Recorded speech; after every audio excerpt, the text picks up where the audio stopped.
I was halfway across my brother's living room, balancing a glass of champagne and trying to catch my mother's eye to wish her happy 75th birthday, when I felt Emily's hand grip my elbow. Hard. "Mom." Her voice was low, controlled. That nurse voice she uses when something's seriously wrong. "Get your bag. We're leaving." I turned to look at her, confused. My daughter's face was pale, but her expression was eerily calm. Too calm. "What?" "Honey, we just got here. Grandma hasn't even blown out her candles yet. Act like nothing's wrong." Emily's fingers tightened on my arm. "Say you forgot something in the car. Now." Something in her tone made my stomach drop. This wasn't Emily being dramatic. This was Emily being a nurse. And that terrified me. I set down my glass, laughed awkwardly to the cousin standing nearby, and followed Emily toward the door. My mind was racing. What could possibly? Everything okay? David appeared from the kitchen, all concern and charm. My little brother, always the perfect host. "You ladies leaving already?" "Oh no." Emily's laugh was bright, convincing. "Mom left her phone in the car. Be right back." We walked across the lawn. I could feel David's eyes on us through the bay window. The October air was crisp, and I pulled my cardigan tighter. The moment we got to my car, Emily opened the passenger door and said quietly, "Get in and drive.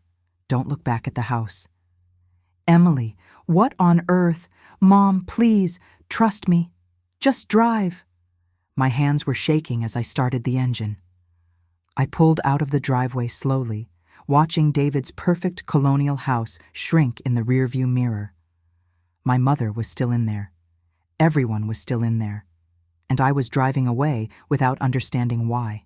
2 blocks later, Emily reached over and hit the door locks. The sound echoed in the silence between us. I pulled into a pharmacy parking lot and put the car in park. "Okay," I said, my voice coming out sharper than I intended. "You need to tell me what's happening right now." Emily turned to face me. In the harsh afternoon light filtering through the windshield, I could see she'd been crying. Her mascara was smudged at the corners. "Mom, something's very, very wrong." My chest tightened. "What do you mean wrong?" "With Grandma. And I think," her voice cracked, "I think Uncle David and Trevor are doing it on purpose."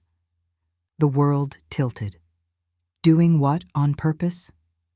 Emily took a shaky breath, making her sick. "Mom, I'm a nurse. I know what poisoning looks like, and Grandma is being poisoned. Have you ever had a moment where everything you thought you knew just shatters? Where your brain refuses to process what you're hearing because it's too impossible, too horrible?" "That's insane," I whispered. But even as I said it, something was clicking in my mind. The last 3 months. How frail Mom had gotten. How David insisted she shouldn't drive anymore, shouldn't tire herself with visits from me. "I went upstairs to use the bathroom," Emily continued, her words tumbling out faster now. "The main one was occupied, so I used the one in the master bedroom. And I saw the medication bottles in their cabinet. Mom, there are drugs in there that Grandma shouldn't be taking. Drugs that would cause exactly the symptoms she's been having. The tremors, the confusion, the weakness David keeps mentioning to everyone." I couldn't breathe. No, David wouldn't. "There's more." Emily pulled out her phone, hands trembling. I was coming back downstairs, and I passed David's office. The door was open, and I saw papers on the printer. So I looked. She showed me a photo on her screen. "That's a life insurance policy. On Grandma. $2 million, with Uncle David as the beneficiary. It was filed 3 months ago." 3 months. Exactly when Mom started getting sick. And then, Emily's voice dropped to barely above a whisper. When I came back to the party, I saw Trevor in the kitchen, alone. He was pouring champagne into special glasses, ones with names on them. And Mom, he pulled something out of his pocket, a little brown bottle. And he put drops into Grandma's glass. A lot of drops. My vision blurred. This couldn't be real. This couldn't be happening. "We need to call the police," Emily said, "right now, because if we don't, Grandma's going to drink that champagne, and I don't know if she'll survive it." That's when I called 911. My hands were shaking so hard, Emily had to steady the phone for me. 8 minutes. That's how long it took for everything I believed about my family to die. But let me back up, because to understand how my brother, the baby boy I practically raised, the man I trusted with my own mother's care, became someone capable of murder, you need to know how this started. 8 hours before that 911 call, my day started like any other quiet Saturday in my little condo on the edge of Hartford. I woke up to the soft hum of the heater and that thin strip of light that always sneaks in around my bedroom curtains. I'm 67 years old, recently retired from 35 years as a high school teacher and principal, and most mornings my world is very small. My coffee, my crossword, the birds on the power line outside my kitchen window. I put on my robe and slippers, feeling the familiar stiffness in my knees when my feet touch the floor. Grief lives in the body, you know. I lost my husband, Tom, 3 years ago, and some days I swear my bones still remember the ache of that first winter alone. But that morning, I moved through my routine on autopilot. I ground my coffee beans, listening to that comforting sputter of the old machine, and I thought about how my mother had made coffee in a metal percolator when I was a girl. The smell always takes me back to that yellow kitchen in the house where I grew up. The same house she later signed over to David for convenience when Dad died. As the coffee dripped, I glanced at the photo on my refrigerator. It's the three of us, Mom in the middle, me on one side, David on the other, taken at her 70th birthday. She was still so full of life then, cheeks rosy, eyes bright, complaining about her knees, but still insisting on cooking for everyone. David had flown in from California with Trevor and brought her a fancy tablet. She pretended she didn't care for those things. But I watched her secretly smile when he set up a slideshow of old family pictures for her. I always thought of that night as proof that we were okay as a family. Not perfect, but okay. If you'd told me then what was coming, I would have laughed in your face. My phone buzzed on the table as I poured my coffee into my favorite blue mug. A message from Emily. "On my way. Save me some caffeine." I smiled. My daughter is 35, a pediatric nurse, married, busy, always tired, but she still makes time for me. We have a Saturday ritual, coffee at my place before any big family event. It started after Tom died, when she was afraid to leave me alone too much. Over time, it became our little anchor. When she knocked, I didn't even ask who it was. I just opened the door, and there she was, hair pulled back in a messy bun, scrub top peeking out from under her jacket, even though she wasn't on duty. "You look tired," I said, stepping aside so she could come in. "I am tired," she said, kicking off her shoes and dropping onto a chair. Night shift was brutal, but I wouldn't miss Grandma's party. I poured her coffee and brought it to the table. 75, I said. "Can you believe it?" She wrapped her hands around the mug, warming her fingers. "Honestly? After the way she's been looking lately, I wasn't sure she'd make it to 75. The words hit me like a slap. I'd been trying so hard not to think that exact thought. "Emily," I said softly, "don't say that." "Mom, I'm not trying to be cruel." She looked at me carefully. "You've seen her. You've heard her on the phone. She's declined so fast these past few months. It's not normal aging. Not like this." I stared down at the swirl of cream in my coffee.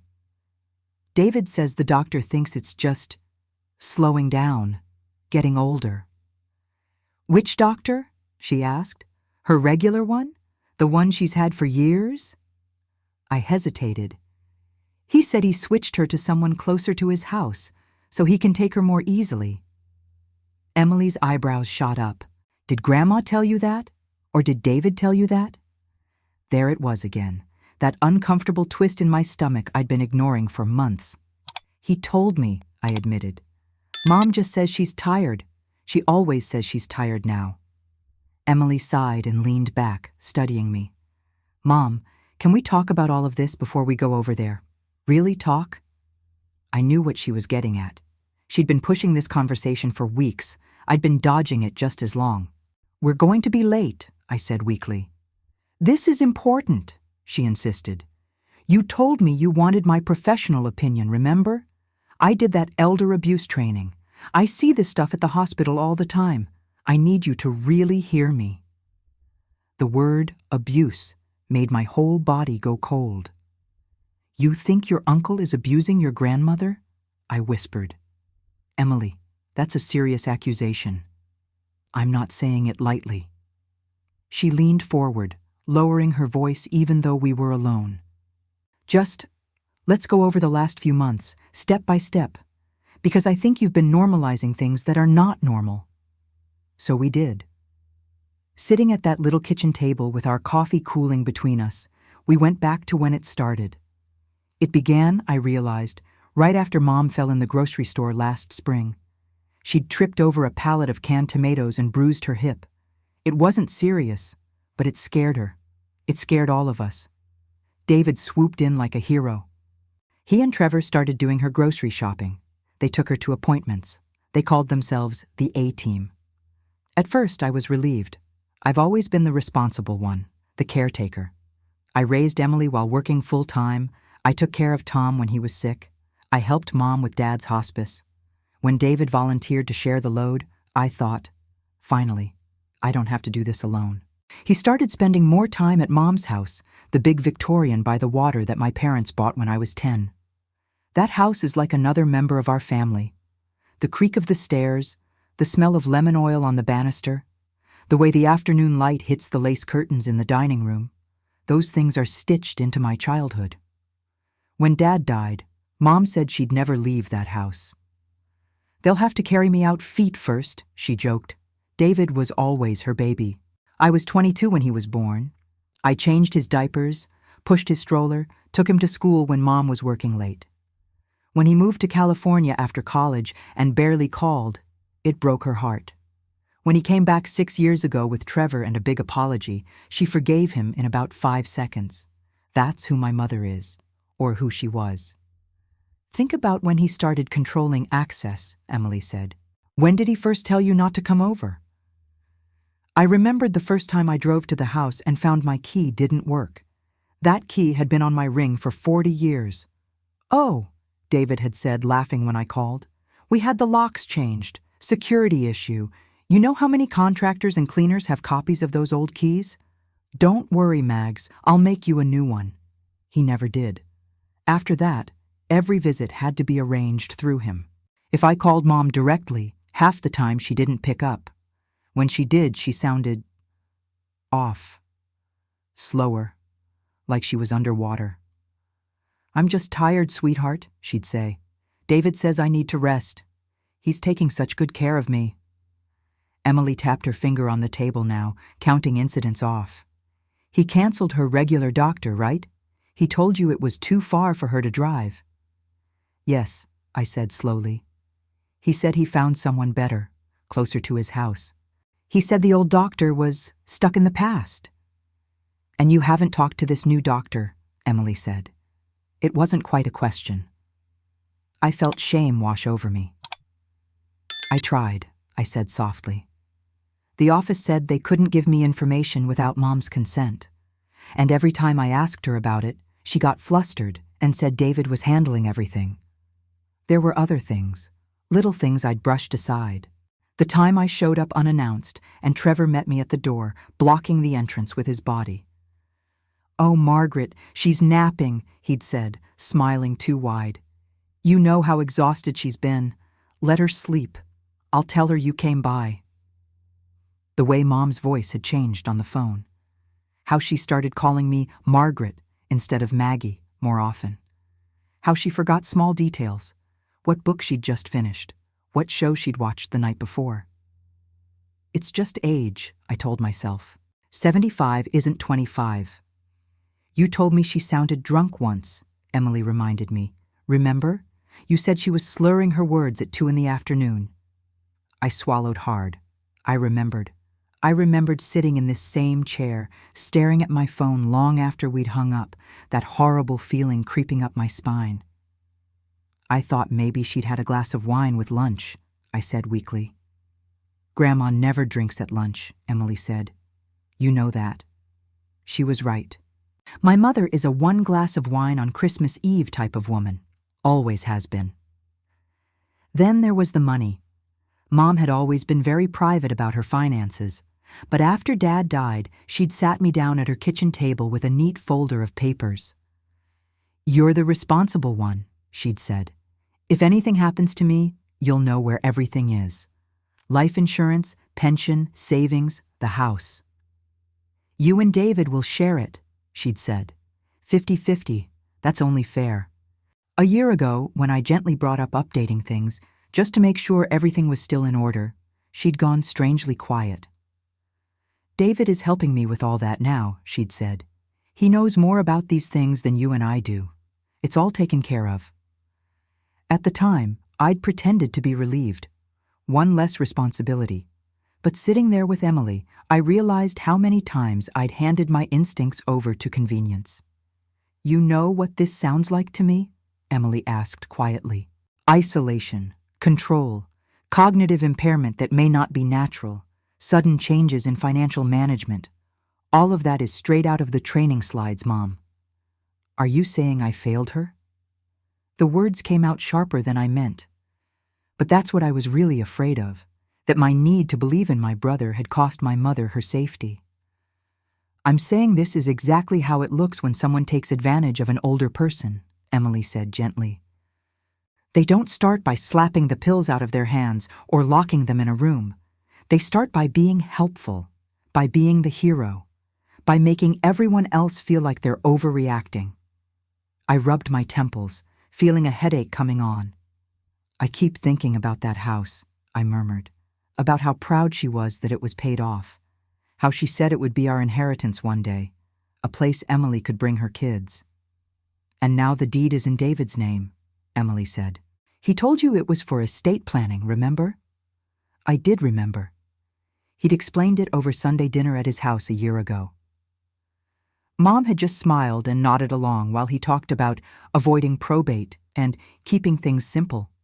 I'd believed him because it sounded like something a good son would do. Do you hate me for saying all this? Emily asked suddenly. I looked at her, really looked at her, at the tired lines under her eyes, the little crease between her brows that looks just like mine. I could never hate you, I said.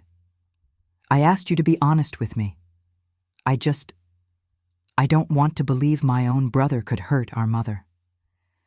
I don't know how to live in a world where that's true. She reached across the table and took my hand. Her skin was warm, grounding. You don't have to decide what's true yet, she said. You just have to promise me one thing today. What's that? If something feels off at that party, you won't ignore it. You'll trust me. You'll trust yourself. I thought about Mom's voice on the phone the night before, thready and weak. I'm so tired, sweetheart, she'd said. But David says the party will be good for me. He says I need to see everybody. I'd hung up feeling unsettled, but I pushed it down. Now, staring at my daughter, I felt that unease rise again like acid. All right, I said finally. I promise. If something feels wrong, I won't pretend it's right. Not anymore.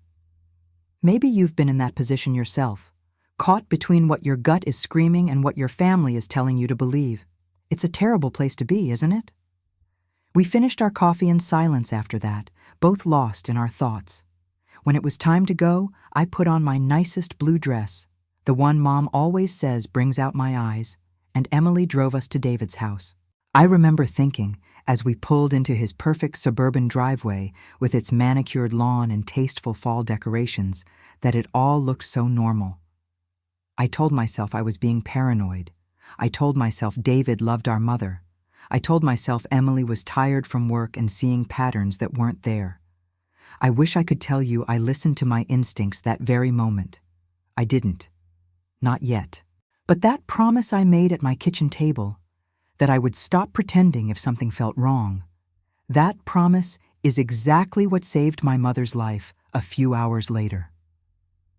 David's house smelled like cinnamon and fake autumn, one of those plug-in air fresheners that's supposed to smell like harvest spice, but just makes your nose itch.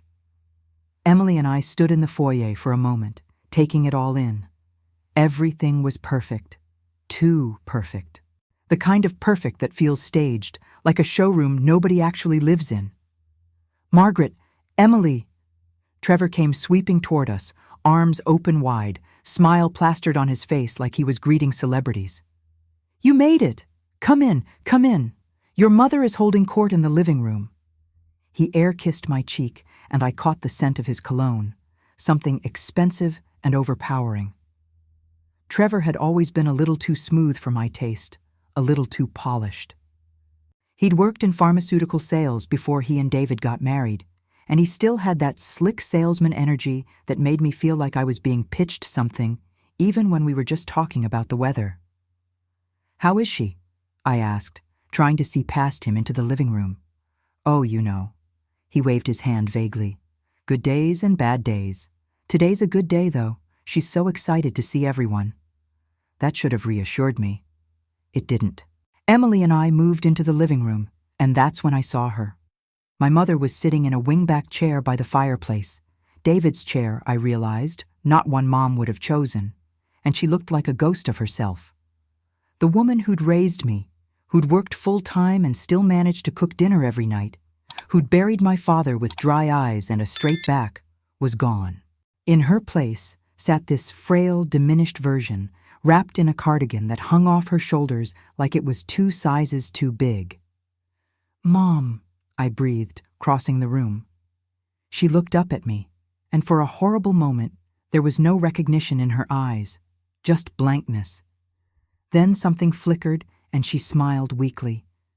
"Maggie, you came." Of course I came.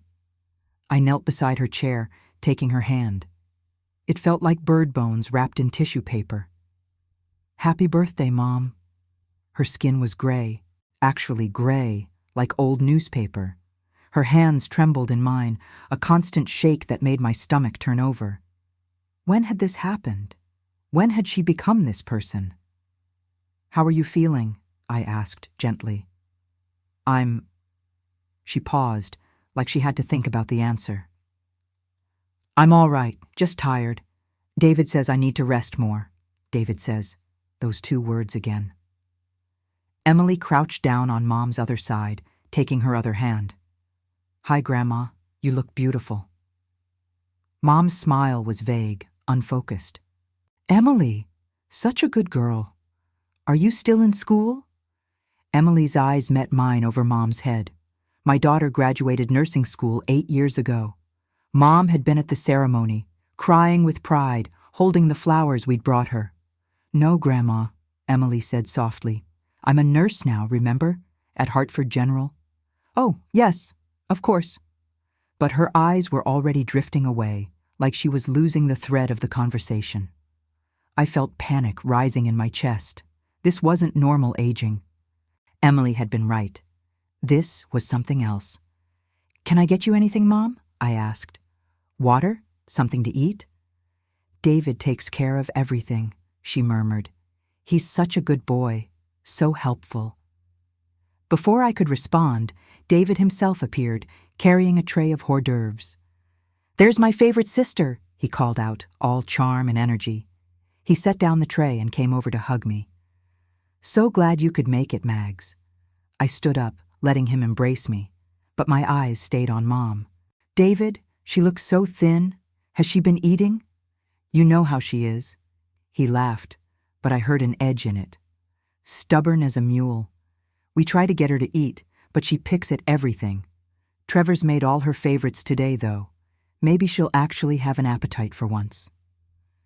I wanted to ask more, but other guests were arriving. Neighbors, a few of Mom's church friends, some cousins I hadn't seen in years. The room filled with noise and laughter and the clink of glasses. Someone put on music. David kept the champagne flowing. I stayed close to Mom, watching. And the more I watched, the more wrong everything felt. David hovered, constantly. Every time someone tried to have a real conversation with Mom, he was there, interjecting, redirecting, speaking for her. When Aunt Linda asked Mom about her recent doctor's appointment, David jumped in before Mom could answer. "Oh, she's doing great. Clean bill of health. Just age, you know. Nothing to worry about." Mom's mouth opened like she wanted to say something, then closed again. She looked confused, like she'd lost her place in a script. When Mom's friend Patricia from church asked if she'd be coming back to services soon, David answered again. "Mom needs her rest on Sundays now, but we've been watching services online with her. Very convenient." Patricia looked skeptical. "Evelyn, you love the choir. Don't you miss singing with them?" Mom blinked slowly. Yes, I miss..." Her words trailed off into nothing. "She gets confused," David said smoothly, touching Mom's shoulder. "Don't you, Mom? It's okay. We're taking good care of you." I felt Emily stiffen beside me. Trevor was everywhere too, playing the perfect host, refilling drinks, offering food, steering conversations away from anything too specific about Mom's health. When I tried to ask him directly about her medications, he gave me that salesman smile and said, "Oh, don't worry about all that technical stuff, Margaret. We've got it handled. David keeps excellent records." "I'd like to see those records," I said, keeping my voice light but firm. Something flashed across Trevor's face, too quick to identify. Of course. We'll dig those out for you. Just not today, yeah? Today's a celebration." He walked away before I could press further.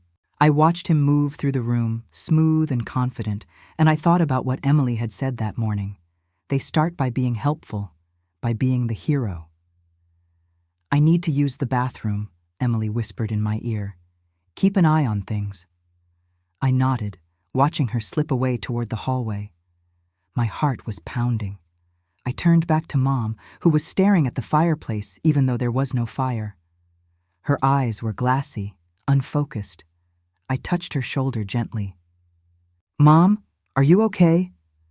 "So tired," she murmured. "My head feels fuzzy." "Fuzzy how?" "Like cotton, like I can't think straight." She turned to look at me, and for just a moment, there was a flash of the old her, sharp, aware, scared. "Maggie, something's wrong with me. I can't remember things. I don't feel like myself." My throat tightened. "What do you mean, Mom? Tell me." But David was there suddenly, appearing at her other side like he'd been summoned. "Mom, you look tired. Do you need to lie down for a bit? We can take a break." No, she said weakly. "I'm fine. I want to see everyone." "You sure? Trevor made your favorite tea. Let me get you some. That'll perk you up." He was already walking away, not waiting for an answer. I leaned in closer to Mom. "Mom, listen to me. Do you trust David? With your health, with your money, with everything?" She looked at me, and I saw fear flicker across her face. Real, raw fear. "I don't know," she whispered. "I don't know anymore. But he's all I have now." "You have me," I said urgently. "You've always had me. Why didn't you call me when you started feeling bad?" "He said not to bother you. He said you were busy with your retirement. He said he could handle it." Her voice was so small. I didn't want to be a burden. Something cracked open in my chest. "Mom, you could never be a burden. Never." But David was back with the tea, pressing the cup into Mom's shaking hands. "Here you go. Careful, it's hot. Drink up, you'll feel better." I watched Mom take a sip, and I thought about what Emily had said. Drugs that would cause exactly the symptoms she's been having. My phone buzzed in my pocket. A text from Emily. "Need you. Now. Upstairs bathroom. Act casual." My pulse spiked. I stood up slowly, trying to look relaxed. "I'm going to freshen up," I announced, to no one in particular. I found Emily in the upstairs hallway, standing outside the master bedroom. Her face was pale, her eyes wide. She pulled me into the bathroom and locked the door behind us. "What is it?" I whispered. She showed me her phone, scrolling through photos. I went into their bathroom. I know I shouldn't have, but Mom, look. The first photo showed a medicine cabinet full of orange prescription bottles. Emily zoomed in on the labels. Names I didn't recognize, dosages that meant nothing to me. But Emily's face told me everything I needed to know. This one, she pointed, is haloperidol. It's an antipsychotic, very strong. It causes confusion, drowsiness, tremors. This one is furosemide, a diuretic. Way too strong for someone grandma's size. It would cause dehydration, weakness, low blood pressure. And this, she zoomed in on another bottle, is lorazepam, a benzodiazepine, high dose. It causes memory problems, cognitive impairment, makes you feel fuzzy and disconnected. Are those prescribed to Mom? I asked, even though I already knew the answer. They're not prescribed to anyone whose name is on these bottles, Emily said. Look at the labels. These are for John Stevens and Marie Chen, fake names, or maybe Trevor got them from his old pharma connections. Mom, these drugs together would make a healthy person sick. For someone grandma's age? This combination is dangerous, potentially lethal. I felt like I was going to throw up. He's poisoning her. They're poisoning her, Emily corrected. David and Trevor, together. She swiped to another photo, a printout sitting on the counter, like Trevor had just brought it up from the office. Life insurance policy application. Evelyn Marie Sullivan. Death benefit, $2,000. Primary beneficiary, David James Sullivan. The date on the application was from 6 months ago. Keep scrolling, Emily said, her voice shaking. More photos, bank statements showing massive withdrawals from Mom's accounts. A handwritten note in David's writing, getting weaker, increased dosage. A sticky note that said, fast track policy, financial hardship approved. They're in debt, Emily said. Look at this. She showed me a collection notice half hidden under a magazine. Mohegan Sun Casino, amount due $127,000. Another notice. Foxwoods, $89,000. Another, a private loan company, $164,000. David had a gambling problem. A massive one. They're going to kill her, I said. The words came out flat, emotionless, like my brain couldn't process the horror of what I was saying. They're poisoning my mother so David can collect the life insurance and pay off his debts. Emily grabbed my shoulders. Mom, we need to leave.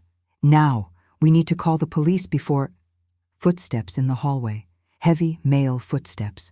Margaret? Trevor's voice right outside the door. You okay in there? Emily and I froze, staring at each other in the mirror. Fine, I called out, trying to sound normal. Just fixing my makeup. Be right out. Okay, just checking. David's about to cut the cake. Don't want you to miss it. We waited until his footsteps retreated. My hands were shaking so badly I had to grip the counter to steady myself. We can't confront them here, Emily whispered. If they know we know, they'll... They'll what? I asked. Hurt us too? Maybe. Or they'll move up their timeline. Mom might not survive another dose of whatever they're planning to give her. I thought about that tea David had just handed Mom. That tea she was drinking right now, downstairs, surrounded by people who had no idea she was being slowly murdered. We have to get her out of here, I said. We have to get Mom and leave. We can't just grab her and run. David will stop us. Trevor will stop us. They'll say we're kidnapping her, that she needs her rest, that we're causing a scene. Emily's voice was urgent, but controlled. She was thinking like a nurse, running through scenarios. We need to be smart about this. Then what do we do?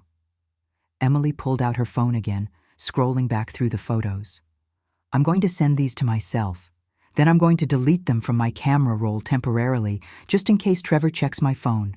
We'll pretend everything's normal, go back downstairs, and at the first opportunity, we leave. Together. We get in your car, drive away, and call 911 from a safe distance. What about Mom? We're just leaving her here with them? The police will get here fast, Emily said. Faster if we're not making a scene that tips David off. And Mom. Her Emily's voice was urgent, her hand gripping mine. Mom, she's surrounded by 20 people right now. They can't do anything to her in front of witnesses. But if we make a scene, if we accuse them publicly without the police here, they'll lawyer up immediately. We'll lose our chance to save her. She was right. I hated it, but she was right. Okay, I said, my voice steadier than I felt. We go back down. We act normal. And we get out at the first chance. We splashed water on our faces, fixed our hair, practiced smiling in the mirror like we were actresses preparing for a role. Then we unlocked the door and walked back downstairs. The party was in full swing. Someone had turned up the music. People were laughing, eating, taking photos. And there, in the center of it all, was David, my baby brother, laughing at someone's joke while he slowly murdered our mother. I looked at him, really looked at him, and I realized I didn't know this person at all. When had that happened? When had the little boy I'd read bedtime stories to become someone capable of this? We made our way back to Mom. She was still in that chair, but now she was holding a small plate of food she clearly hadn't touched. Her eyes were half closed, her head drooping forward slightly. Mom? I touched her shoulder gently. She jerked awake, startled. Oh, yes, I'm fine. Just resting my eyes. Trevor appeared with a fresh cup of tea. Here, Evelyn, drink this.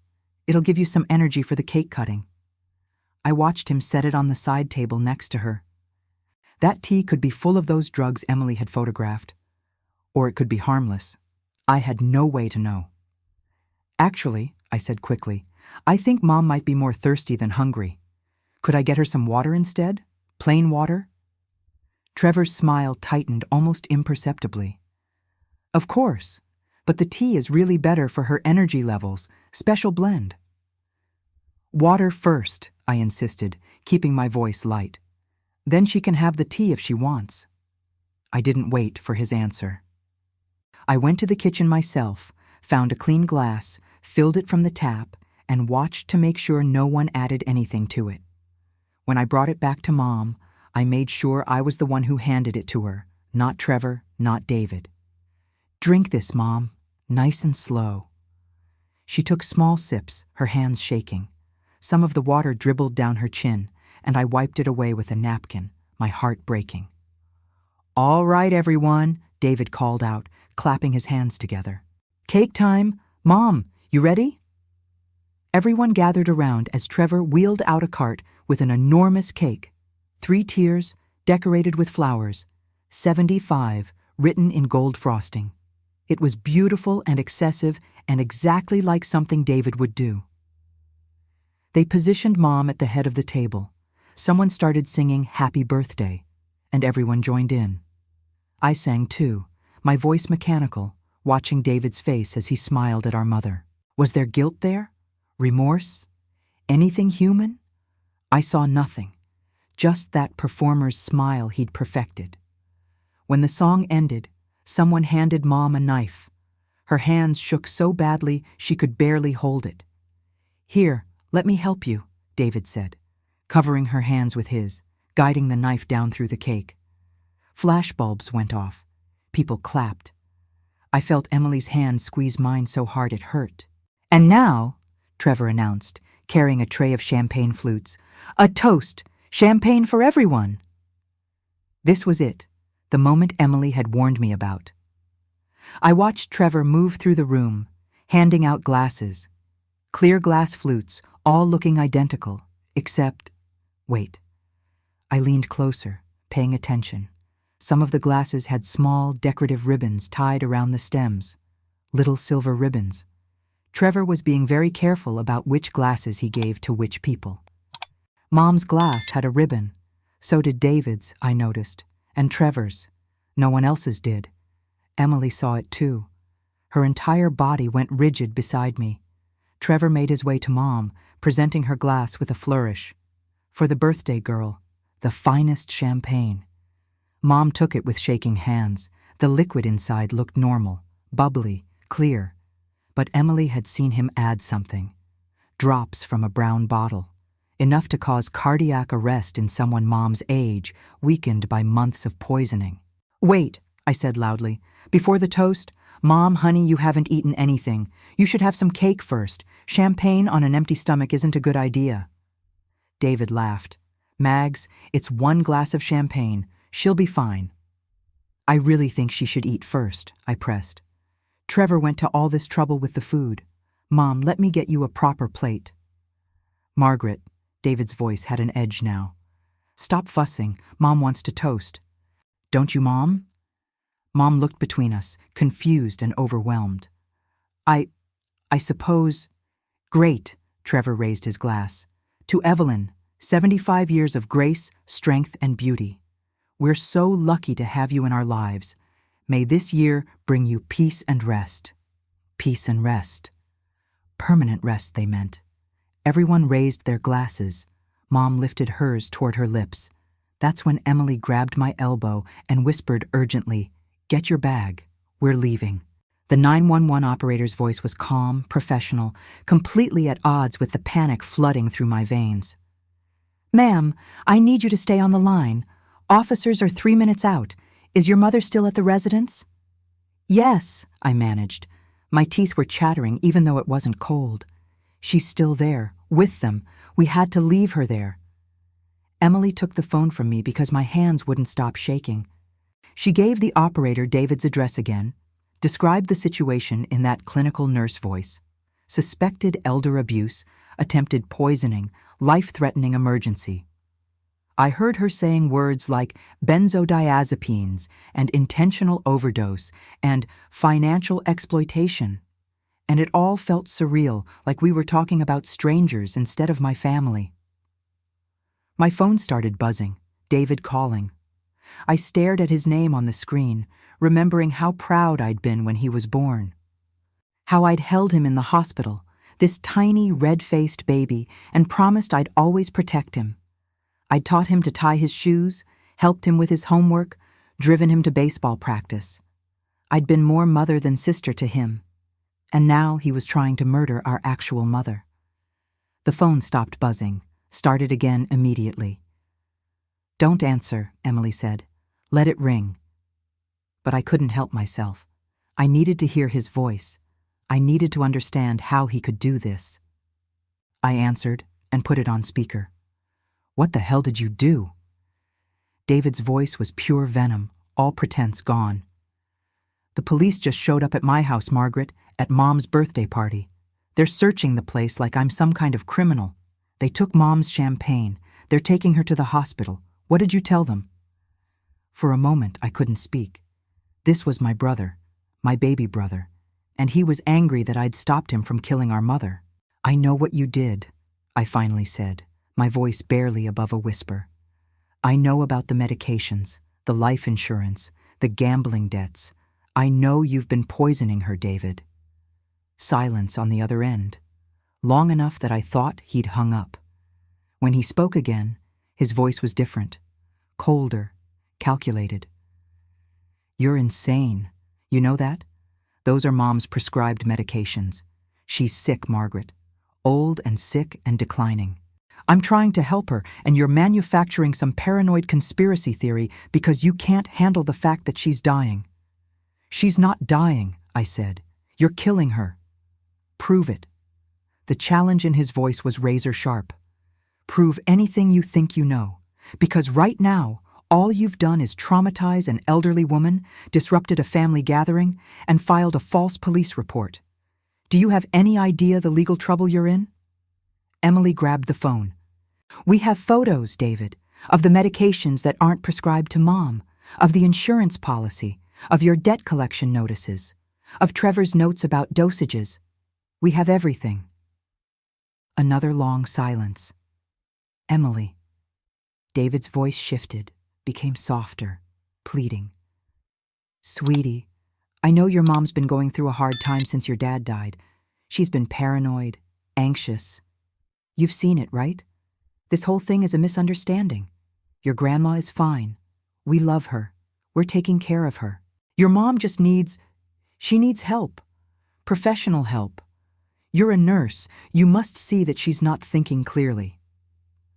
The gaslighting was so smooth, so practiced, I could almost see how it had worked on Mom for months. How he'd isolated her, convinced her she was confused, made her doubt her own mind. "Nice try," Emily said coldly. "But I'm not Mom. I'm not going to let you manipulate me. I documented everything. The police have it now. It's over." "It's not over," David hissed. "Not even close. I have lawyers, good ones. By the time I'm done, you two will be lucky if you're allowed within 100 yards of Mom. I'll get restraining orders. I'll tell everyone you harassed us, stalked us, that Margaret's having some kind of breakdown." Who do you think people will believe? The devoted son who's been caring for his mother day and night? Or the paranoid sister who barely visited? The words hit me like physical blows, because part of me knew he was right. I had barely visited. I had let him take over. I had ignored my instincts for months. "You're going to prison, David," I said quietly. "You tried to kill our mother." He laughed, actually laughed. "No one's going to prison. There's no crime here, just a family disagreement, just a sick old woman and her confused daughter who can't accept that Mom's getting older." "We'll see what the toxicology report says," Emily shot back. "Toxicology won't show anything but her prescribed medications," David said smoothly, "which she takes because she needs them, because she's sick. You want to know something, Margaret? Mom signed papers, legal papers, giving me power of attorney, medical and financial. She chose me, not you, me, because I'm the one who's actually been here." My stomach dropped. Power of attorney. If he had that, he could make medical decisions for her. He could control everything. "Those papers are forged," I said, but I heard the doubt creeping into my own voice. "Prove it," he said again. Then he hung up. Emily and I sat in that car, staring at each other. Police sirens wailed in the distance, getting closer to David's house.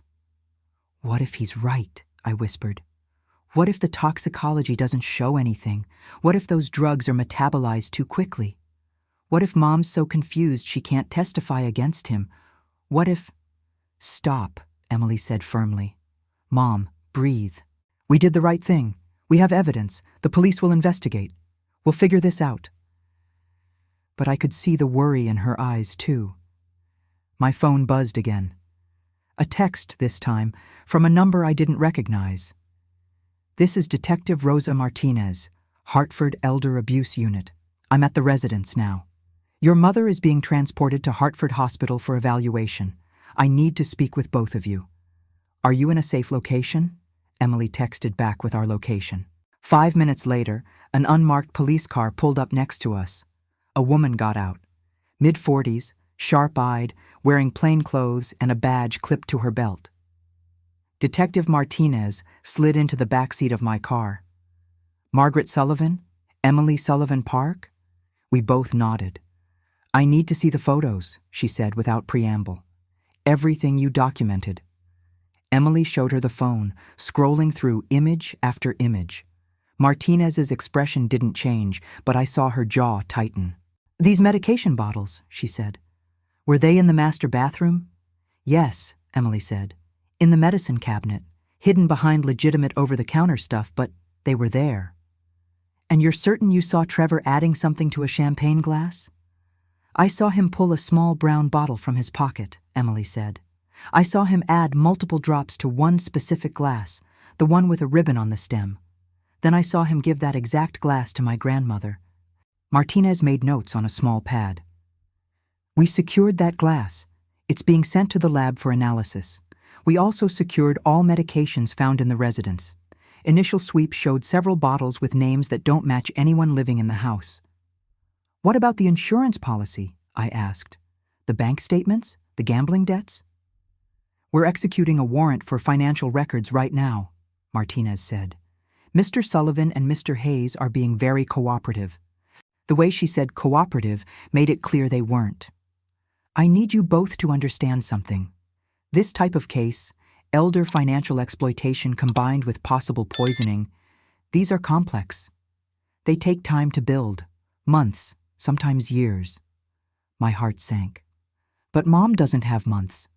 If you let them take her back, "We're not letting them take her back," Martinez interrupted. "Your mother is going to be admitted to the hospital. She'll be held for medical evaluation and her own safety. She's severely dehydrated, malnourished, and her preliminary blood work shows concerning levels of several medications. The attending physician believes she's been systematically poisoned."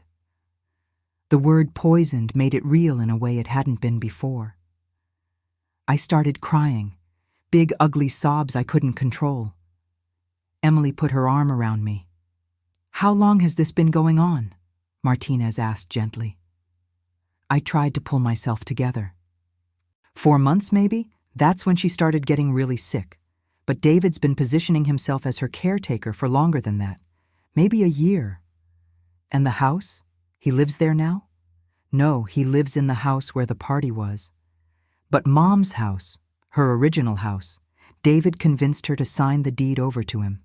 He said it was for estate planning. Martinez's expression darkened. "When did that happen?" "About a year ago," I said, "right after my father died. So within a year of your father's death, your mother transferred a valuable asset to your brother, granted him power of attorney, took out a large life insurance policy, naming him as beneficiary, and began experiencing severe health problems that prevented her from leaving her house or seeing friends and family without his supervision." Hearing it laid out like that made it sound even worse. "Yes," I whispered. "And you," Martinez looked at me, "when did you realize something was wrong?" The question felt like an accusation. I had suspicions for months, but I didn't want to believe it. He's my brother. I helped raise him. I kept telling myself there had to be another explanation. "Mrs. Sullivan, you're not the first person to miss the signs of elder abuse," Martinez said, and there was kindness in her voice now. "Family members are often the last to see it because we want to trust our loved ones. The important thing is that you acted when you finally understood the danger. You may have saved your mother's life today." "What happens now?" Emily asked. "Now, we investigate thoroughly. We'll analyze the champagne, run full toxicology on your mother, interview witnesses from the party, execute the warrant for financial records, and interview your mother when she's medically stable. We'll also investigate the source of those prescription medications. If Trevor was obtaining them illegally using his pharmaceutical contacts, that's federal." "And David?" I asked. "Trevor? Are they arrested?" "Not yet. We need the lab results and the financial documents to make arrests. Right now, they're persons of interest. They've been instructed not to leave the state or attempt to contact your mother." "But they could run," I said. "If they know they're going to be arrested, they could disappear." "They could try," Martinez said. "But Mr. Sullivan's passport has been flagged, and Mr. Hayes's as well. We're watching them. If they run, it only makes them look guilty." She handed me a card. "This is my direct line. Call me anytime, day or night. You'll both need to come in and give official statements. Tomorrow morning, if possible?" We both agreed. "One more thing," Martinez said, her eyes serious. "Your brother made threats on the phone earlier. I heard from the responding officers. If either of you feel unsafe, if he contacts you, if anything happens, you call 911 immediately. Understand?" The idea that I might need police protection from my own brother felt like something from a nightmare. After Martinez left, Emily and I sat in the car in silence. The adrenaline was wearing off, leaving behind exhaustion and a grief so profound I didn't know how to carry it. "We should go to the hospital," Emily finally said. "Grandma's going to wake up scared and alone." "What if she doesn't remember?" I asked. "What if she's so confused from the drugs that she doesn't understand what happened? What if she thinks we're the bad guys?" "Then we'll be patient," Emily said. "We'll help her understand. But either way, we need to be there." We drove to Hartford Hospital in silence. It was late afternoon now, the sun starting to sink toward the horizon. I kept thinking about Mom in that chair at David's house, so small and scared and confused. I kept thinking about how many times I could have stopped this if I'd just paid attention, if I'd just trusted my gut. When we got to the hospital, they directed us to the emergency department.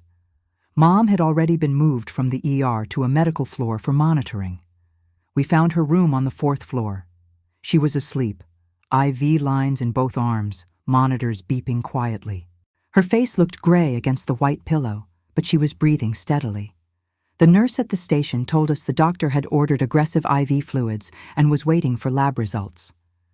"She'll probably sleep for a while," the nurse said. "Whatever she had in her system, it's making her very drowsy. Best thing for her now is rest and hydration." Emily and I sat in chairs beside the bed. I held Mom's hand, careful not to disturb the IV. Hours passed.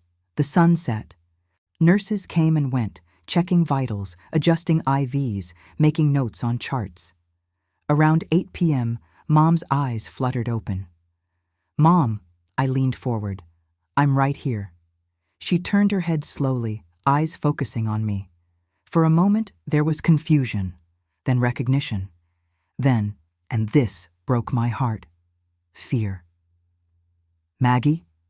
Her voice was hoarse. "Where am I? What happened?" "You're in the hospital, Mom. You're safe. You're going to be okay." I don't understand. David said there was a party. And then..." She trailed off, trying to remember. "Mom, you were sick, very sick. The doctors are taking care of you now." Her hand gripped mine weakly. "My head feels clearer, like fog is lifting. But I'm so confused. Why am I here? Where's David?" I exchanged a look with Emily. How did we tell her?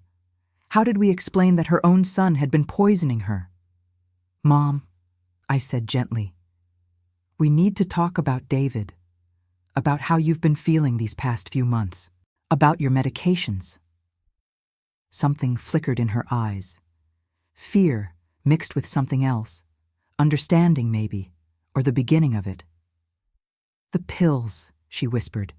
"David's been giving me so many pills. He said they were from the doctor, but Maggie, I felt so strange, so unlike myself. I thought I was dying." "You weren't dying," I said, tears streaming down my face. "But someone was making you very sick, and we're going to make sure it never happens again." She stared at me for a long moment. I watched her processing, watched the pieces clicking together in her mind. When she finally spoke, her voice was barely audible. "It was David, wasn't it? My baby, my little boy. He was hurting me." I couldn't lie to her. "Yes, Mom.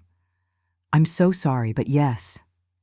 She closed her eyes, tears leaking from the corners.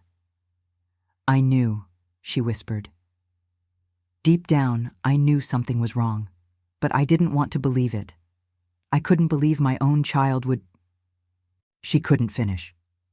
We sat there, the three of us, crying together in that sterile hospital room while machines beeped and nurses passed by in the hallway. My mother had just learned her son had tried to kill her. There were no words adequate for that kind of pain. But at least she was alive. At least she was safe now. And I was going to make sure she stayed that way. The toxicology report came back 3 days later. Detective Martinez called me on a gray Tuesday morning while I was sitting in Mom's hospital room watching her sleep. The drugs were finally clearing her system, and with each passing day, she looked more like herself. Color was returning to her cheeks. Her hands shook less. Her eyes were clearer. "Mrs. Sullivan," Martinez said, "we have the lab results. Your mother's blood showed toxic levels of 3 different drugs, haloperidol, lorazepam, and furosemide, none of which were prescribed to her by any licensed physician." I felt vindication and rage in equal measure. "So you believe us now?" "I believed you from the start," Martinez said. "But now I have proof. We also analyzed the champagne glass. It contained a concentrated dose of liquid haloperidol, enough to cause respiratory failure in someone your mother's age and condition. If she'd consumed that drink, she likely wouldn't have survived the night." My hand went to my mouth. We'd been that close, minutes away from losing her forever. "There's more," Martinez continued. "We executed the warrant on David's financial records. He has gambling debts totaling $380,000. His house is in foreclosure. He's been systematically withdrawing money from your mother's accounts using fraudulent power of attorney documents. The signature on those papers doesn't match your mother's. We confirmed it with a forensic document examiner. What happens now?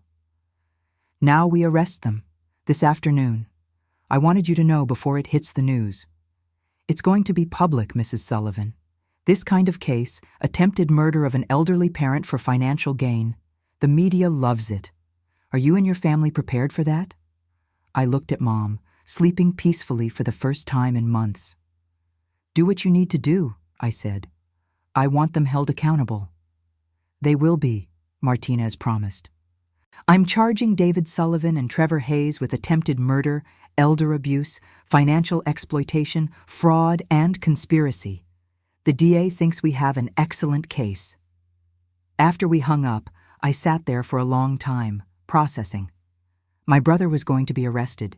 He'd go to trial, possibly to prison.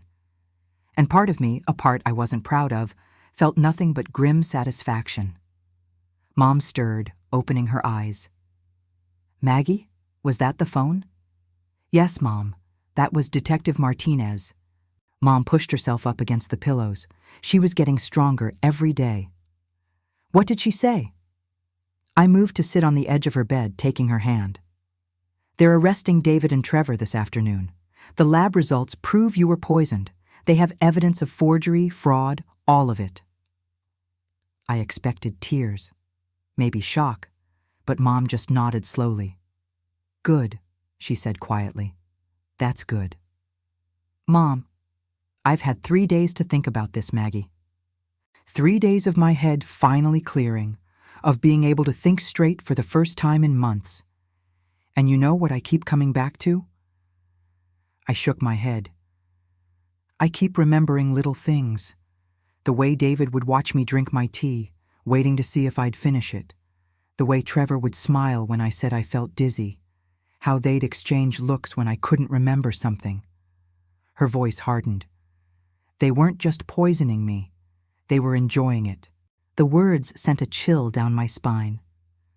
I also keep thinking about you, Mom continued, about how many times you tried to visit and they turned you away. How they isolated me, cut me off from everyone who might have noticed. If you and Emily hadn't been paying attention at that party, she trailed off, unable to finish the thought. But we were paying attention, I said firmly. And you're safe now. Safe, she repeated. Yes, but not whole.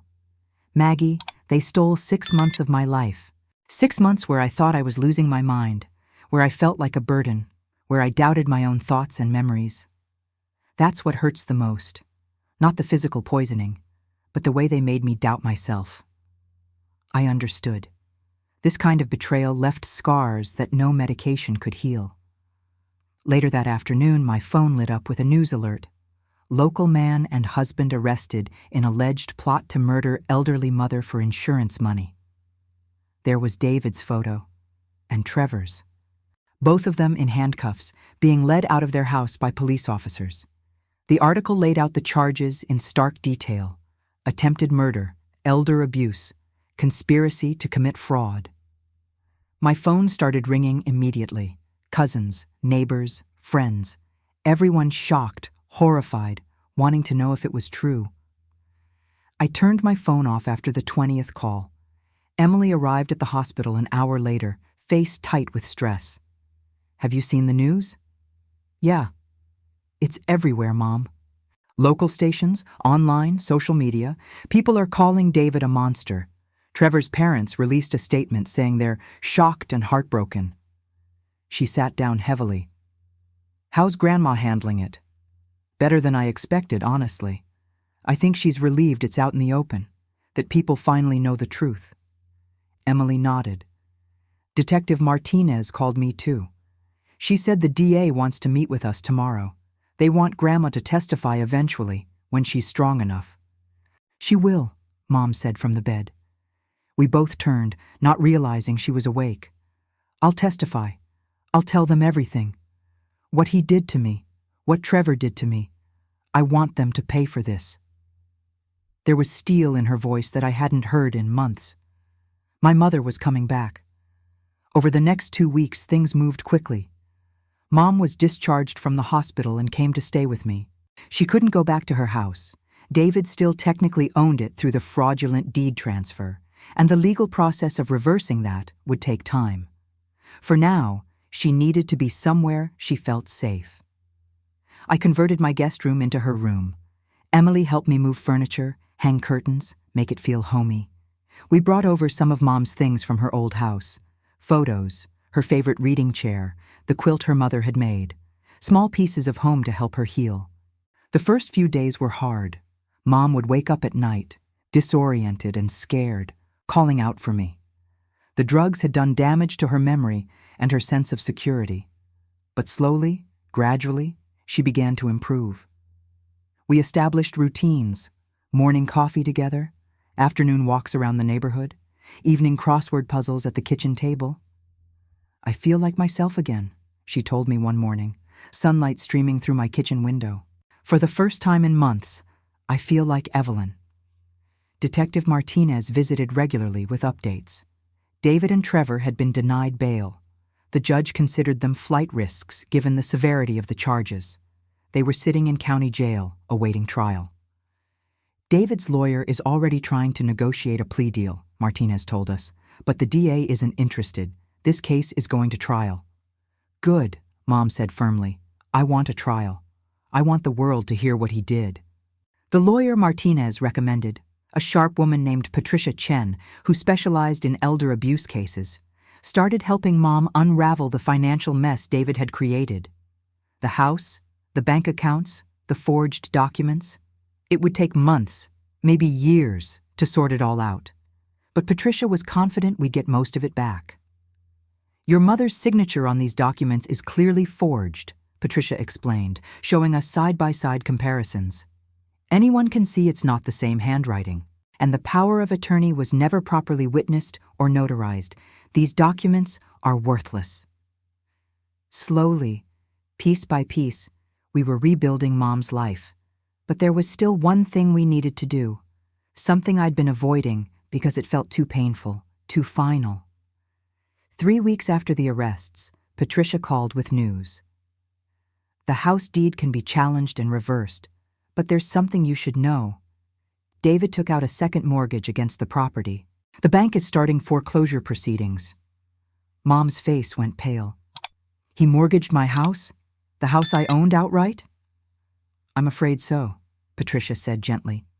"He borrowed $300,000 against the equity, presumably to pay gambling debts. He defaulted on the payments, and now the bank wants their money." "Can we fight it?" I asked. "We can try, but it'll be expensive and time-consuming, and there's no guarantee we'll win. The alternative is—" Patricia hesitated. "Sell it," Mom said quietly. "That's what you're going to say, isn't it? Sell the house." Patricia nodded. "I'm sorry, Evelyn. I know that house means a lot to you." Mom was quiet for a long time, staring out my living room window. When she finally spoke, her voice was steady. "That house is where I raised my children, where I built my life with my husband. It's full of memories, good ones and bad ones and everything in between. But you know what? David already took those memories from me. He poisoned me in that house. He used it as collateral for his gambling. It's not home anymore. It's just a building." She turned to look at us. "Sell it. Take whatever equity is left and put it toward rebuilding my life. I don't want it anymore." I felt tears burning in my eyes. That house had been in our family for 50 years, but Mom was right. David had corrupted it, turned it into a crime scene. "Okay," Patricia said softly. "I'll start the process."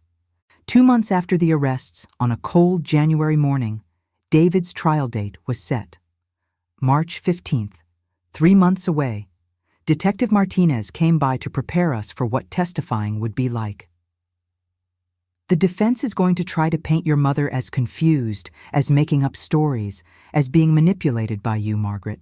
They'll say the drugs were legitimately prescribed and that you misunderstood. They'll attack your credibility, your motives, everything." "Let them try," Mom said. Her voice was stronger now, firmer. The woman sitting in my living room bore little resemblance to the frail ghost I'd seen at that birthday party. I know what they did to me, and I'm not afraid to say it. There's something else, Martinez said carefully. David has been trying to send you letters from jail, through lawyers, through other family members. He wants to talk to you.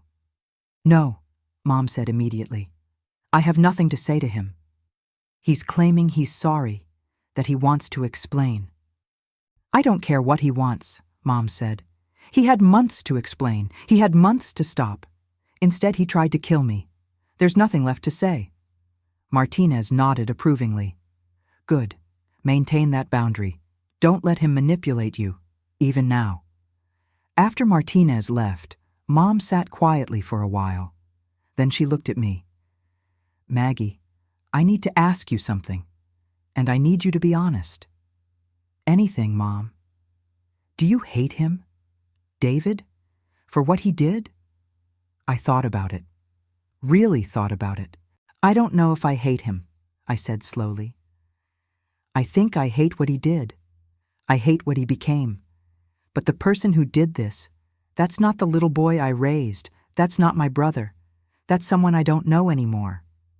Mom nodded. I feel the same way. When I think about David, I think about the baby I held, the child I read bedtime stories to. That boy is gone. Maybe he was never who I thought he was. Or maybe somewhere along the way, he changed into someone capable of this. She wiped her eyes. Either way, I've lost my son. Even if they acquit him tomorrow, even if he walks free, I've still lost him, because I can't ever trust him again. We sat together in the fading afternoon light, grieving for the family we'd lost, the brother and son who'd turned into a monster. But we were still here, still fighting, still surviving. And that had to be enough. March 15th arrived cold and gray, with the kind of drizzle that seeps into your bones and won't let go. I woke up at 5 a.m., unable to sleep. Down the hall, I could hear Mom moving around in her room. She couldn't sleep either. We'd been preparing for this day for 3 months, working with Patricia and the prosecutors, going over testimony, steeling ourselves for what was coming. But no amount of preparation could fully ready you to face your own family member in a criminal trial. I found Mom in the kitchen, already dressed in the navy blue suit we'd picked out together. She looked strong, dignified, nothing like the frail woman David had reduced her to. Coffee? I asked. Please. She smiled, but I could see the tension around her eyes. I keep thinking about what I'm going to say, what I'm going to feel when I see him. You don't have to do this alone, I reminded her. I'll be right there in that courtroom. Emily will be there. Patricia will be there. We're all with you. She nodded, gripping her coffee cup. I know. But when I take that stand and look at him, it'll just be the two of us, mother and son, and I have to find a way to tell the truth without falling apart. You're the strongest person I know, I said. You'll do it, and then it'll be over. Emily arrived at 7, wearing a dark gray dress, her hair pulled back severely.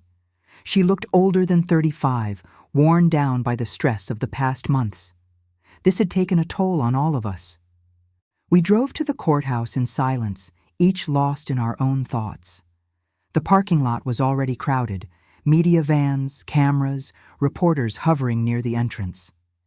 This case had captured public attention in a way none of us had anticipated. Greedy son tries to murder mother for millions was the kind of story that horrified and fascinated people in equal measure.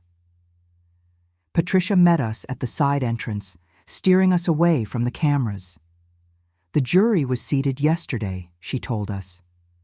7 women, 5 men, mixed ages. The prosecutor feels good about them. They're ready to hear your testimony, Evelyn. Inside the courtroom, the air felt heavy with anticipation. People filled the gallery, reporters, curious onlookers, a few family members who'd taken our side, fewer who'd taken David's.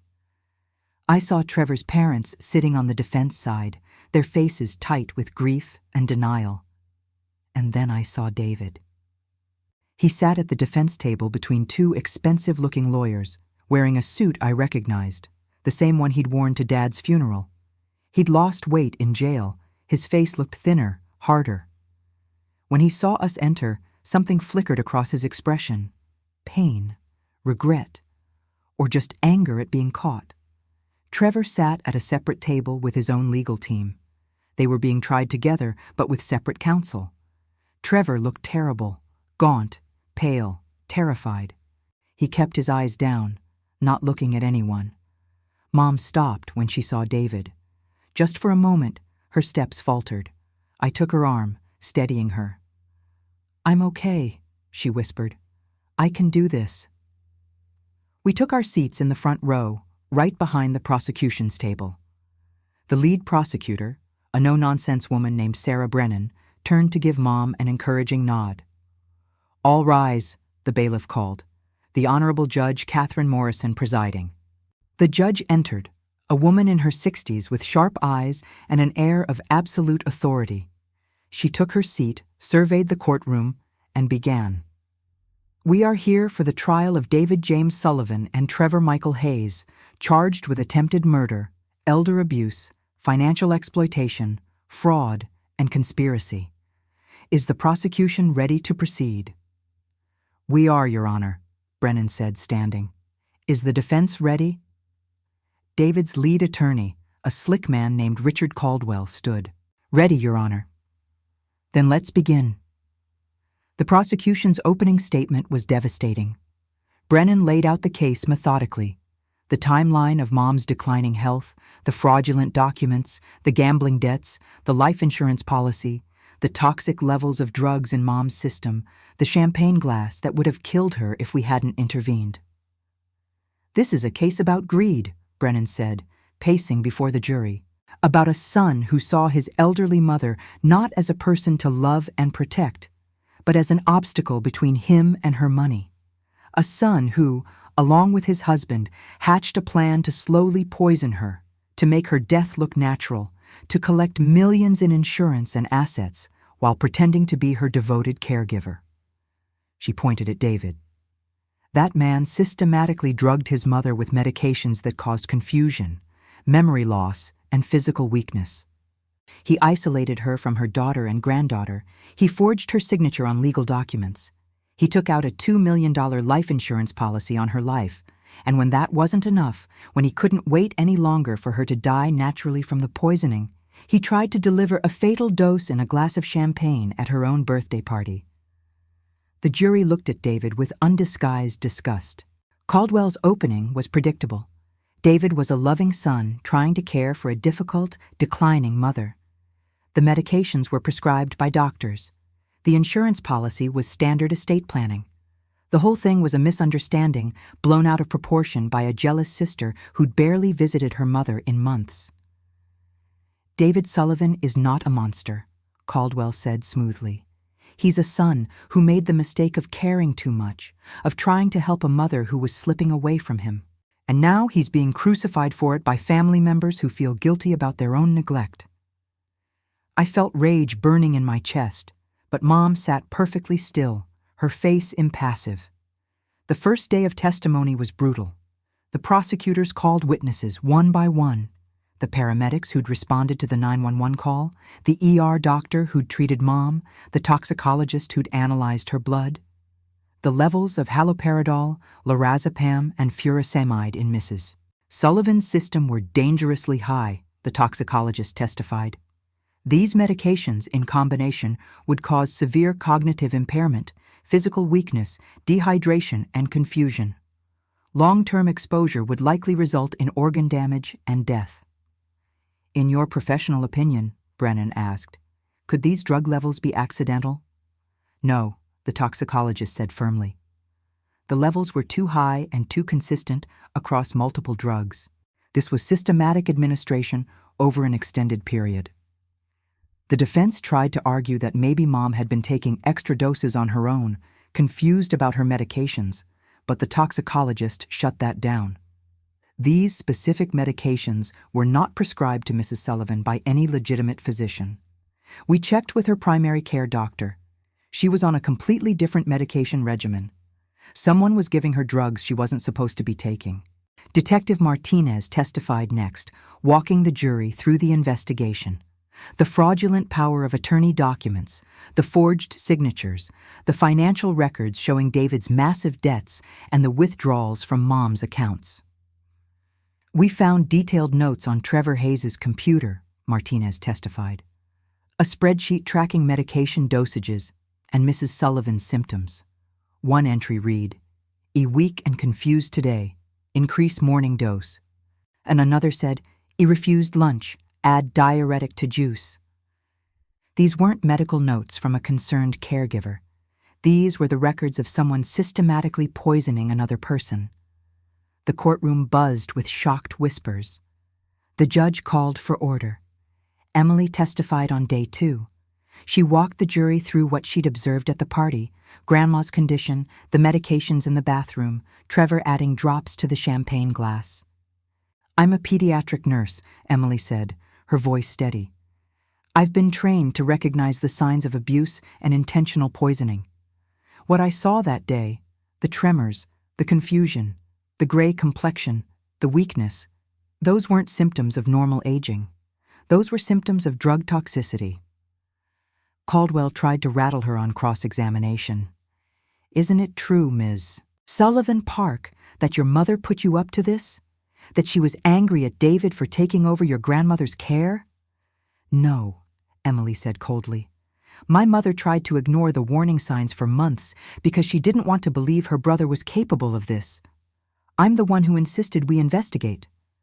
I'm the one who documented the evidence, and I'm the one who saw Trevor put poison in my grandmother's drink." "You claim you saw this, but you didn't actually test the substance he allegedly added, did you?" "No, but the police did, and it tested positive for concentrated haloperidol, enough to kill her." That shut Caldwell up. "I testified on day 3. I told the jury about the isolation, the blocked visits, the changes in Mom's behavior, the way David had inserted himself as gatekeeper to our mother."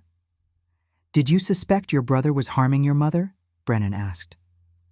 "Not at first," I admitted. "I wanted to believe he was helping her, but eventually I couldn't ignore the evidence anymore. My mother was deteriorating, and David was the only constant in her life. He controlled her medications, her finances, her access to medical care, her contact with the outside world, everything. And when you finally realized what was happening, what did you do?" "I called 911 because I realized if I didn't act immediately, my mother would die." On cross-examination, Caldwell went for the jugular. "Isn't it true, Mrs. Sullivan, that you were jealous of the relationship between your mother and your brother? That you resented him for being the primary caregiver?" "No." "Isn't it true that you barely visited your mother for months?" That one hit home. "Yes," I said quietly, "and I'll regret that for the rest of my life. But the reason I couldn't visit was because David blocked my access. He canceled my visits.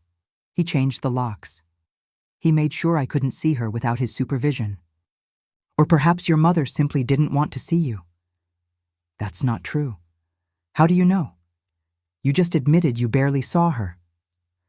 I felt tears threatening, but forced them back. "Because I know my mother, and I know she would never cut me out of her life willingly. David did that. He isolated her so no one would notice what he was doing."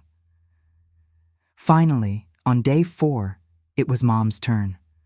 The courtroom fell completely silent as she walked to the witness stand. She placed her hand on the Bible, swore to tell the truth, and sat down. For the first time since the trial began, she looked directly at David. He looked back at her, and I saw something crack in his composure. His eyes filled with tears. Too little, too late. Brennan approached gently. "Mrs. Sullivan, can you tell the jury about your relationship with your son David before this incident?" Mom's voice was steady. "David is my youngest child. I loved him very much. When he moved back to Connecticut 6 years ago, I was thrilled. I thought we'd have more time together. I trusted him completely. When did that start to change? About a year ago, after my husband died. David started coming around more, helping with things.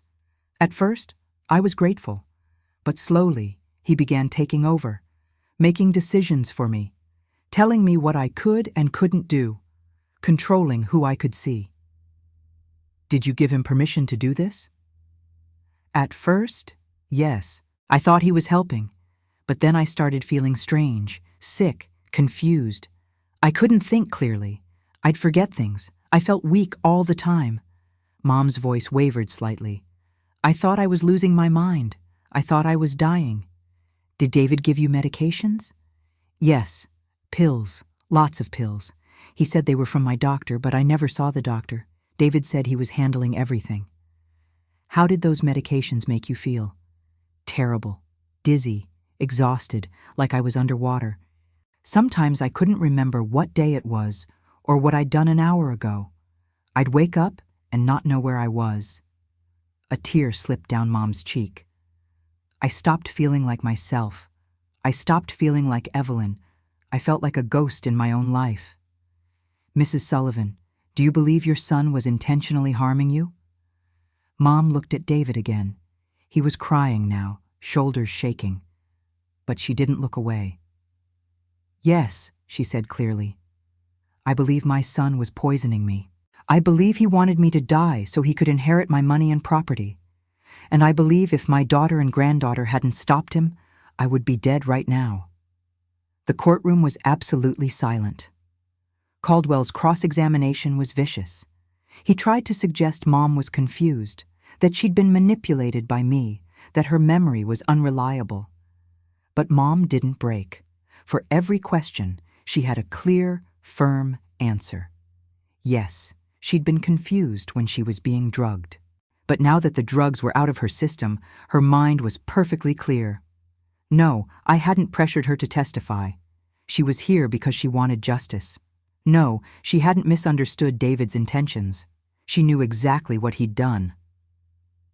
Mrs. Sullivan, Caldwell said, his voice dripping with false sympathy. Isn't it possible that your son was simply trying to help you, and you've misconstrued his actions? Mom looked at him with something close to pity. My son forged my signature on legal documents. He stole hundreds of thousands of dollars from my bank accounts. He gave me drugs that nearly killed me, and he tried to poison me at my own birthday party. Her voice hardened. There's no way to misconstrue attempted murder, Mr. Caldwell. When she stepped down from the witness stand, the entire courtroom seemed to exhale. The defense put David on the stand on day 5. It was a mistake. Under questioning from his own lawyer, David painted himself as a devoted son overwhelmed by his mother's declining health. He claimed the medications were prescribed by a doctor whose name he couldn't quite remember. He said the power of attorney was something Mom had wanted. He insisted the life insurance was just prudent planning. But under cross-examination from Brennan, he fell apart. Mr. Sullivan, you claim these medications were prescribed by a doctor. Can you name this doctor? I don't remember the exact name. It was someone Trevor found. Someone Trevor found. A pharmaceutical sales representative. How convenient. Brennan pulled out documents. We contacted every physician in a 50-mile radius. None of them prescribed these medications to your mother. So where did they come from? David's face went red. Trevor handled that. So Trevor illegally obtained prescription medications and gave them to your mother, and you knew about this? No, I thought they were legitimate. You thought they were legitimate even though your mother wasn't seeing a real doctor? Even though you couldn't name who'd prescribed them? Brennan's voice cut like a knife. Mr. Sullivan, you kept detailed financial records of your gambling debts. You kept spreadsheets of your mother's assets. But you didn't keep track of what medications your supposedly beloved mother was taking. I trusted Trevor to handle the medical stuff. You trusted your husband, who had no medical license, to manage your mother's health care while she deteriorated before your eyes? David had no good answer. Brennan showed him the spreadsheet found on Trevor's computer. Did you see these notes? Increased dosage. Add to juice, getting weaker. This isn't a concerned caregiver, Mr. Sullivan. This is someone tracking their poisoning victim. I didn't know about that, David said weakly. You didn't know your own mother was being poisoned in your care? You didn't notice she was declining rapidly? You didn't think it was strange that she couldn't remember things, couldn't walk straight, looked gray and skeletal? She was old, David said, and immediately realized his mistake. She was 75, and she was healthy before you started drugging her. She had a clean bill of health from her actual doctor 6 months before you took over her care. What changed, Mr. Sullivan? David's lawyer objected, but the damage was done. Brennan pulled out the final piece of evidence, the life insurance policy. $2 million, with you as the sole beneficiary, filed 3 weeks after you took out a second mortgage on your mother's house to pay gambling debts that totaled $380,000. She looked at him with undisguised contempt. Your mother was an obstacle between you and financial salvation, wasn't she? No, David whispered. You needed her to die, and when she wasn't dying fast enough from the medications, you decided to speed things up with a poisoned drink at her birthday party. No, I loved her. I love her. David was crying openly now. He turned to look at Mom in the gallery. Mom, I'm sorry. I'm so sorry. I never meant— You meant every bit of it, Brennan cut him off. And you're only sorry you got caught. The jury deliberated for 6 hours. When they came back, the forewoman stood and read the verdict in a clear, strong voice. On the count of attempted murder in the first degree, we find the defendant David James Sullivan guilty. Mom's hand gripped mine so hard it hurt. On the count of elder abuse, we find the defendant guilty. On the count of financial exploitation, we find the defendant guilty. On the count of fraud, we find the defendant guilty.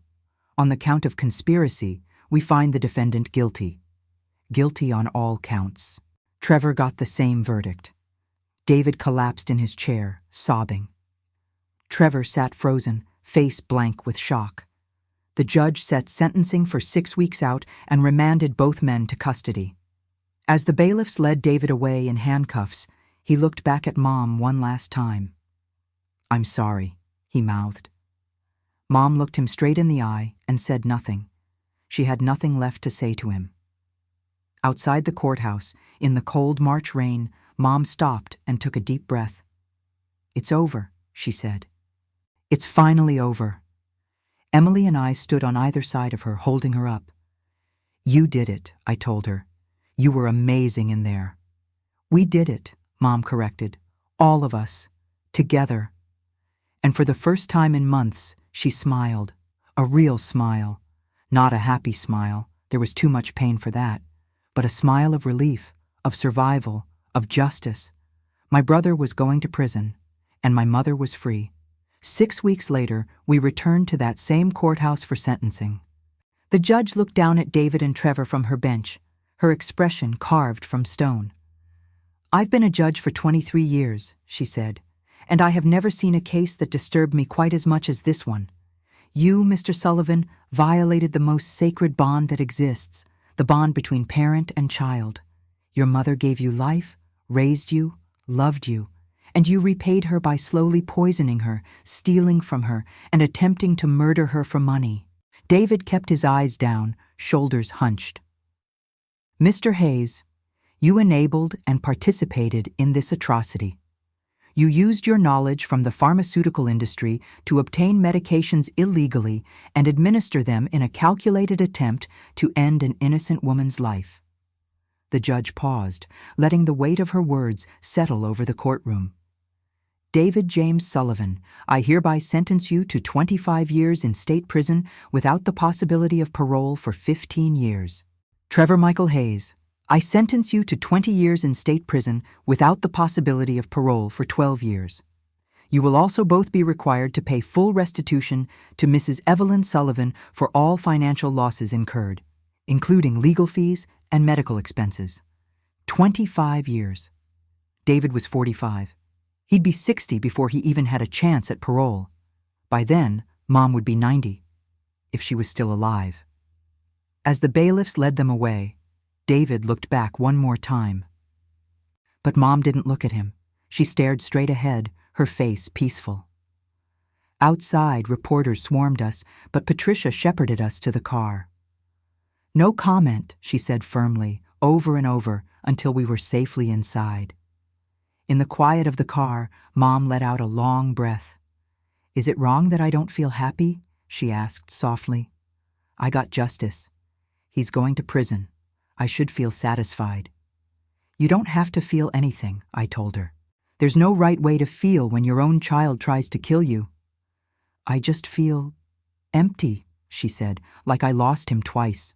Once when I realized what he'd done, and again today, watching them take him away."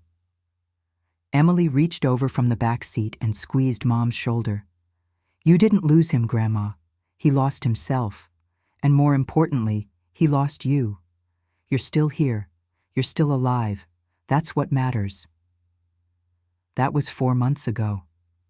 Today is a warm July afternoon, and I'm sitting on the porch of Mom's new house, a small, sunny cottage near the beach that she bought with the money from selling her old Victorian. It's not as grand as the house she raised us in, but it's hers, completely hers.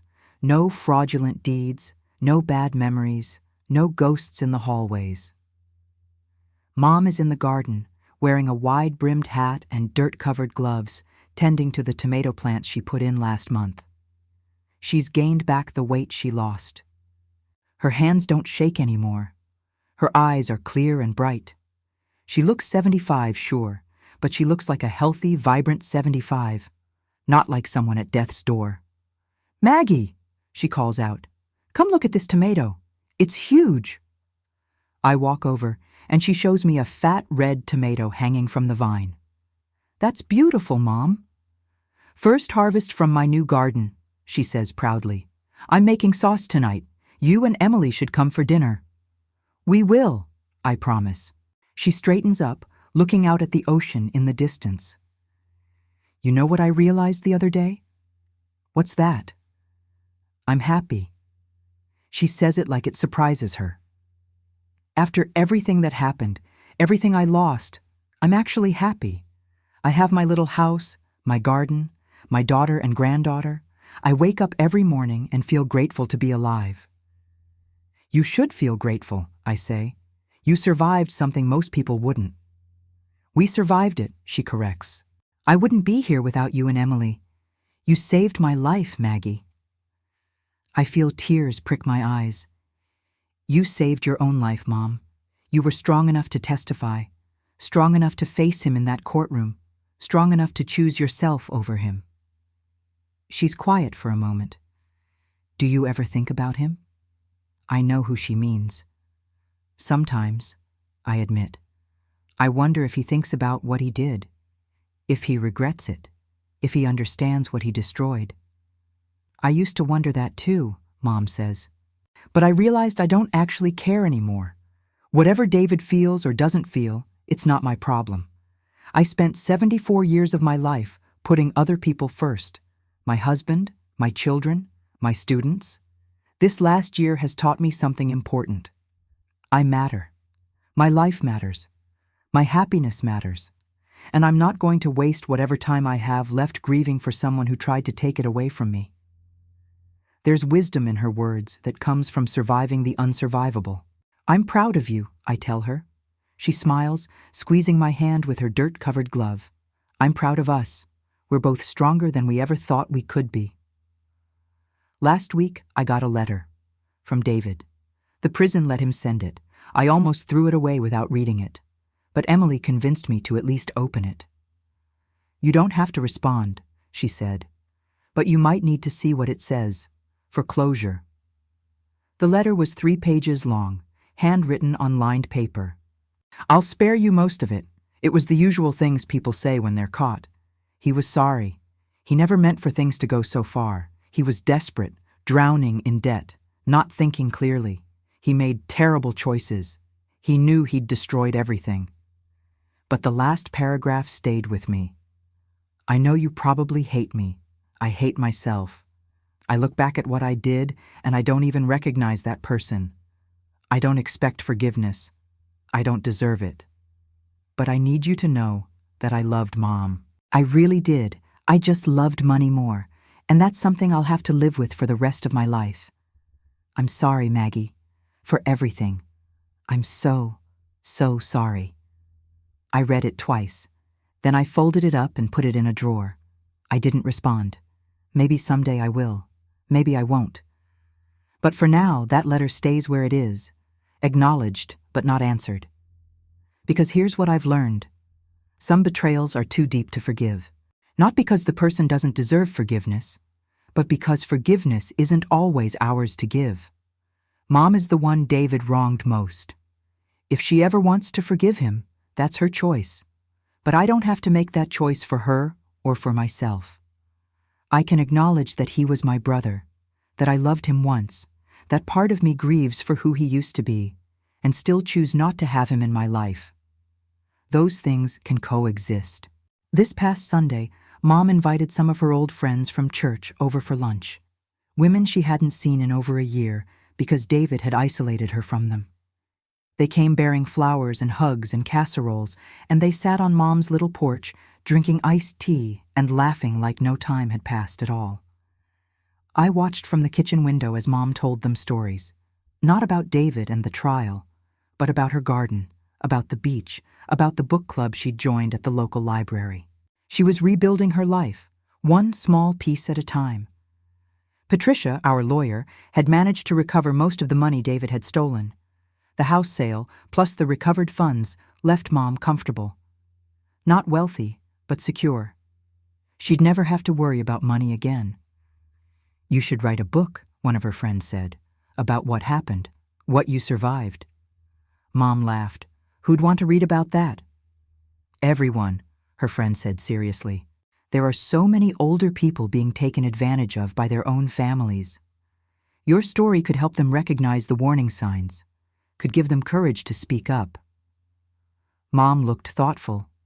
Maybe, she said, maybe someday. Emily is pregnant. She told us 2 weeks ago. She and her husband are expecting their first baby in January. A girl. I want to name her Evelyn, Emily said, looking at Mom with tears in her eyes. After you. After the strongest woman I know. Mom cried. Happy tears this time. I'd be honored, she whispered. Watching Mom's face light up at the news of her great-granddaughter, I thought about how close we came to losing all of this. If Emily hadn't been paying attention at that party, if we'd waited even one more day, if Mom had drunk that champagne, we would have lost her, lost all these moments, lost her strength and her wisdom and her second chance at happiness. But we didn't lose her. She's here. She's thriving. She's going to meet her great-granddaughter and teach her to garden and tell her stories about surviving the impossible. So if you're watching this from wherever you are in the world, if you've made it this far in my story, I want you to know something important. If someone you love is isolating an elderly family member, making excuses for why you can't visit, taking control of their finances and medical care, pay attention. Trust your instincts. Don't ignore the warning signs just because it's family. Don't tell yourself you're overreacting. Elder abuse happens more often than anyone wants to admit. And it usually happens at the hands of the people who are supposed to love and protect them most. My mother almost died because I didn't want to believe my brother was capable of hurting her, because I made excuses, because I let convenience override instinct. Don't make my mistake. If something feels wrong, investigate. Ask questions. Document everything. And if necessary, call the police. You might save a life. My mother is 75 years old. She's a survivor. She's a fighter. She's proof that it's never too late to stand up for yourself, to demand justice, to reclaim your life. And me? I'm 67 years old, and I learned something important this past year. Family isn't just about blood. It's about showing up.